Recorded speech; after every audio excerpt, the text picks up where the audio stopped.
阿莫斯是印度与俄罗斯联手研发的一款三军通用型超音速巡航导弹，可从地面、水面、水下、空中等多种平台上发射，既能打击海面目标，也能打击地面目标，堪称多面手。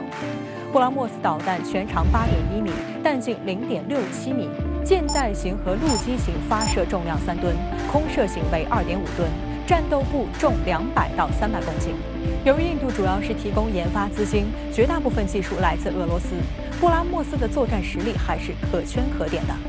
主要有以下几个特点：一是隐身性能好，机动性强，弹体采用缩标式气动布局，表层涂有印度自产的雷达锡箔涂料，能降低被敌方对空雷达发现的概率。导弹具备高低2种弹道、末端掠海飞行和蛇形机动的能力，在飞行末段可以下降到10米。贴近海平面并做蛇形机动飞行，以躲避敌方反导武器拦截。二是飞行速度快，动力系统采用固体火箭助推器加液体冲压喷气发动机的组合模式，最大飞行速度达2.8到3马赫。三是制导精度高，导弹综合采用惯导加卫星导航加主动雷达的制导方式，其中卫星导航系统除了 GPS， 还采用了俄罗斯格洛纳斯卫星导航系统，进一步提高了导弹的制导精度。印度军方此前曾声称其命中精度小于1米。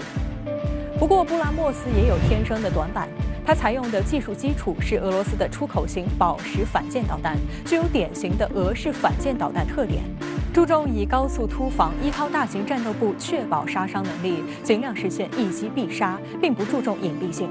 因此，布拉莫斯相对于国际先进的巡航导弹而言，还是比较容易被发现的。尤其是增程型布拉莫斯，需要长时间在高空或中空飞行，对方雷达在较远处就能发现，有较长时间进行拦截反应。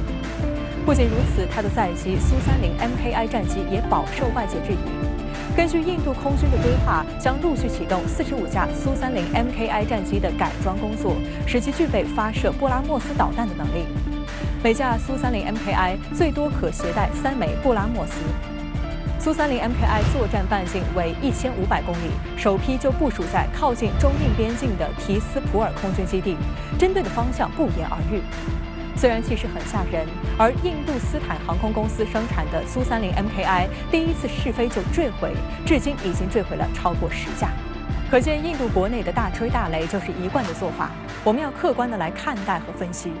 即便增程型布拉莫斯上了天，也难以起到他们口中的效果。